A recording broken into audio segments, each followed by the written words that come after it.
Hello students, in the last lecture we have to see in the section number 2nd, poem number 3rd named as The Inchcape Rock, which is also written by the well-known poet named as Robert Southey.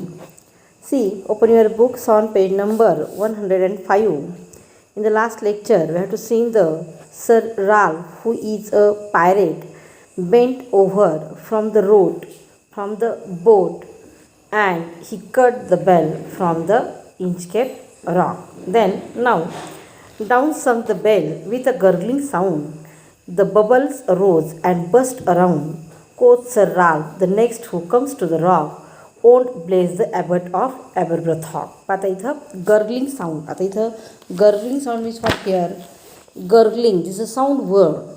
Sound word आवाजदर्शक शब्द आहे. And we know that when the sound words present in the sentence, at that time the figures of speech is onomatopoeia. And in the present sentence, gurgling, this is the name of the sound.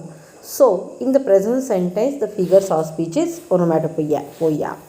Down sunk the bell with a gurgling sound. ती जी bell आहे, ती bell या ठिकाणी पाण्यामध्ये gargling sound या ठिकाणी जो आहे, आवाज या ठिकाणी विशिष्ट प्रकारचा आवाज करत करत या ठिकाणी ती खाली गेलेली आहे. आणि त्याच वेळेस द बबल्स रोज, त्याच्यातून या ठिकाणी बबल्स म्हणजे आपले बुडबुडे जे आहेत ते बुडबुडे त्याच्यातून आले. अँड द बस्ट अराउंड, आणि त्याच वेळेस या ठिकाणी ती घंटा जी आहे या ठिकाणी ती बस्ट या ठिकाणी म्हणजे पाण्यामध्ये या ठिकाणी ती गेलेली आहे. कोच सर राल्फ, त्याच वेळेस या ठिकाणी हा सर राल्फ म्हटलेला आहे या ठिकाणी पा. The next who comes to the rock, याच्यानंतर आजच्या नंतर की जी व्यक्ती या ठिकाणी त्या इंचकेप रॉकपर्यंत येईल. ओंट ब्लेज द ॲबट ऑफ ॲबरब्रथॉक, की कुणी या ठिकाणी आता या ॲबट ऑफ ॲबरब्रथॉक याच्या ठिकाणी ब्लेस म्हणजे या ठिकाणी आशीर्वाद देणे, कुणी या ठिकाणी त्याला आशीर्वाद देणार नाही. Sir Ralph the rover sailed away, he scoured the seas for many a day, and now grown rich with plundered store, he steers his course for Scotland's shore. Sir Ralph the rover sailed away. हा जो sir Ralph आहे या ठिकाणी तो या ठिकाणी पुढं गेलेला आहे, पाण्यामध्ये तो गेलेला आहे. He scoured the seas, he travelled the seas for many a day. पुढे या ठिकाणी तो ट्रॅव्हलिंग या ठिकाणी त्या समुद्रामध्ये करत राहिला अनेक दिवस. And now grown rich with plunder store big amount of looted wealth. त्यांनी खूप प्रचंड संपत्ती जी आहे, खूप संपत्ती या ठिकाणी तिथं लुटलेली आहे, तो श्रीमंत झालेला आहे. And he steers his course for Scotland shore. Steers म्हणजे या ठिकाणी dark the course of the ship.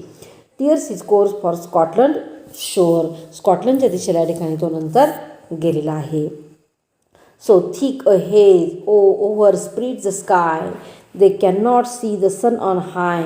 The wind had blown a gale all day, at evening it had died away. पा so thick a hedge means वाईट here thin mist म्हणजे काय, धुकं, काही थोडंफार धुकं पसरलेलं आहे, त्या आकाशाच्या खाली तिथं धुकं पसरलेलं आहे. They can not see the sea on high, त्यांना या ठिकाणी सूर्य अनेक दिवसापर्यंत उंचावरचा या ठिकाणी जो सूर्य आहे तो या ठिकाणी त्यांना कुठूनही दिसत नव्हता. And the wind had blown a gale all day, आणि थंडगार जी हवा आहे या ठिकाणी, वारा जो आहे या ठिकाणी तो तिथं वाहत होता. At evening it had died away, आणि संध्याकाळच्या वेळेस या ठिकाणी तिथं आता हा जो वारा आहे या ठिकाणी डाईड अवे म्हणजे या ठिकाणी हा जो वारा आहे या ठिकाणी तो व्हायचा आता, आणि संध्याकाळच्या वेळेस या ठिकाणी तो थांबलेला आहे. And on the deck the rover takes his stand, so dark it is they see on land. Quoth sir Ralph it will be lighter soon, for there is the dawn of the rising moon. पहा खूप सुंदर वाक्य आहे. इथं on the deck म्हणजे या ठिकाणी त्या रोव्हर डेक या ठिकाणी जे आहे जहाजावरचा या ठिकाणी जो भाग आहे त्याला म्हटलेलं तिथं on the deck the rover takes his stand. त्या रोव्हर या ठिकाणी जो आहे सर राल्फ रोव्हर जो आहे ठिकाणी त्या जहाजावरच्या ठिकाणी तो थांबलेला आहे. So dark it is they see no land, फार या ठिकाणी त्यांनी लांबपर्यंत पाहिलेलं आहे पण कुठेही या ठिकाणी lighter soon, it will be lighter soon, कुठेही जमीन दिसली नाही. Sir Ralph it will be lighter soon, for there is the dawn of the rising moon. कुठेही या ठिकाणी त्यांना असं प्रकाशाचा या ठिकाणी किरण म्हणजे चंद्राचा या ठिकाणी जो एखादा प्रकाश आहे त्या ठिकाणी तिथं दिसलेला नाही आहे. आणि तरीसुद्धा या ठिकाणी तो it will be lighter soon for there is the dawn of the rising moon. अवकाशामध्ये या ठिकाणी त्यांना कुठेही चंद्रसुद्धा या ठिकाणी दिसत नव्हता. कान्स्ट हिअर. आता कान्स्ट या ठिकाणी हा एक आर्चिक वर्ड्स आहे, जुन्या इंग्लिशमधला वर्क आहे. तर कान्स्ट हिअर म्हणजे can you, said one can you the breakers row or.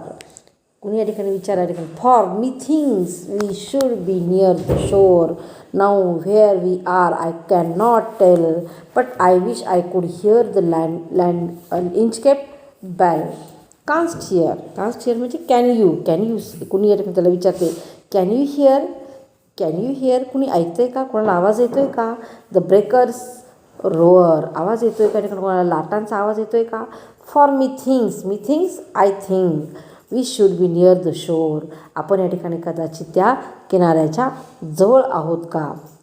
Now where we are I can not tail.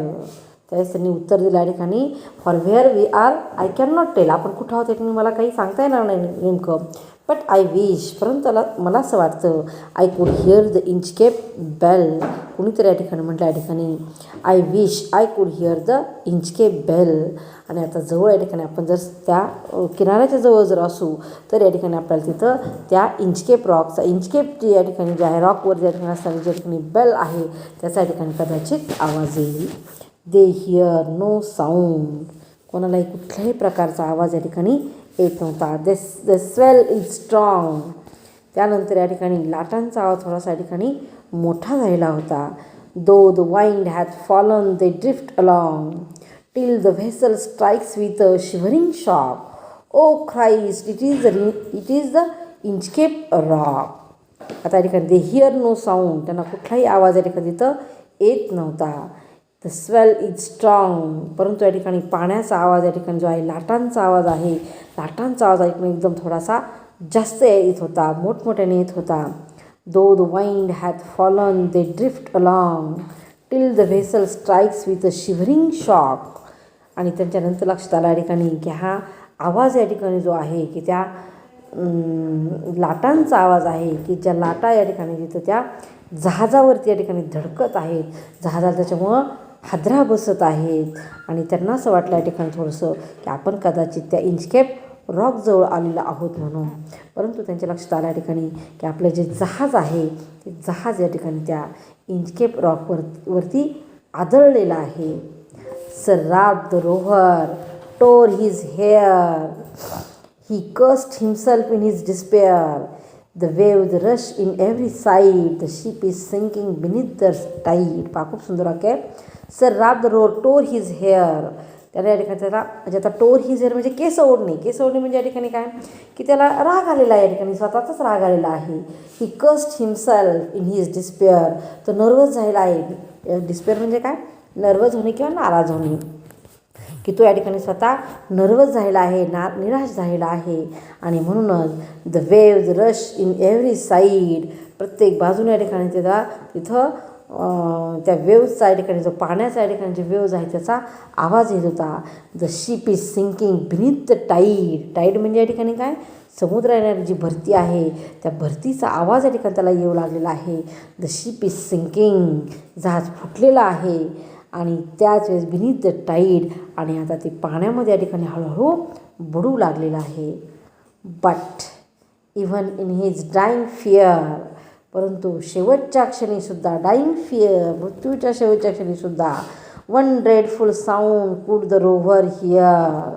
एक विशिष्ट प्रकारचा आवाज जो आहे आवाज त्याच्या कानावरती येऊ लागलेला आहे. आता कोणता आवाज आहे पहा. A sound as if with the Inchcape bell. या ठिकाणी त्या इंचकेप बेलच्या ठिकाणी जो आवाज आहे sound as if with the Inchcape bell. आणि हा या ठिकाणी त्या इंचकेप बेलचा आवाज त्याला ठिकाणी कुठून येतो आहे, त्या पाण्यातून येतो या ठिकाणी. The devil below was ringing his knell. Knell means what here, केन devil knell, knell means sound of a bell, पण ते कशी आहे, रंग सॉलेमली आफ्टर डेथ. नेल या ठिकाणी म्हणजे काय, की मृत्यूनंतरच्या या ठिकाणी ही घंटा आहे, मृत्यूनंतर त्या घंटेचा या ठिकाणी तिथं आवाज येत आहे. फ्युनरल अनाऊन्समेंट ऑफ डेथ आपण त्याला म्हणतो. या ठिकाणी मृत्यूच्या ठिकाणी जो आवाज आहे तो तिथं येत आहे. A sound as if with the Inchcape bell, आणि त्या साऊंडचा या ठिकाणी इंचकेप बेल जो आहे, त्या इंचकेप बेलच्या ठिकाणी त्याला आवाज येत आहे. आणि द डेव्हिल बिलो, बिलो म्हणजे या ठिकाणी जमिनीमध्ये म्हणजे पाण्यामध्ये या ठिकाणी डेव्हिल, डेव्हिल म्हणजे सैतान आपण त्याला म्हणतो या ठिकाणी, की तो सैतान बिलो वॉज रिंगिंग हिज नेल, की तो शेवटच्या क्षणी या ठिकाणी हा जो इंचकेप रॉकचा या ठिकाणी जो आवाज आहे तो या ठिकाणी तिथं ऐकत आहे आणि त्याला या ठिकाणी शेवटचा जे क्षण आहे ते आठवत आहे. This is the ending of the poem. In the same way this we all know that the theme of the poem is about an abbot and a pirate. You know very well या ठिकाणी. तर या ठिकाणी याच्यामध्ये सांगितलं या ठिकाणी this a ballad, this poem is a ballad. आता याच्यामध्ये या ठिकाणी आपण पाहिलं या ठिकाणी the mood changes, the poet's mood changes from mischief to wickedness. पहा, खोडकरपणापासून तर विकेडनेसपर्यंत गेलेला आहे. आणि मग the finally he meet a violent end. काय म्हणाले तर व्हायलंट एंड, त्याचा शेवट झाला आहे दे. आणि हाच या ठिकाणी जो एंड आहे की हा प्रत्येकाचा या ठिकाणी हा शेवटच्या क्षणी होत आहे, की ज्यावेळेस या ठिकाणी आपल्या मनामध्ये या ठिकाणी जर एखादी चांगली गोष्ट असेल, आपण इतरांचं चांगलं जर या ठिकाणी इच्छित असू तरच या ठिकाणी ते होऊ शकतं, अन्यथा या ठिकाणी या गोष्टी होऊ शकत नाही. This is the theme of the poem according to the poet. Okay, thank you.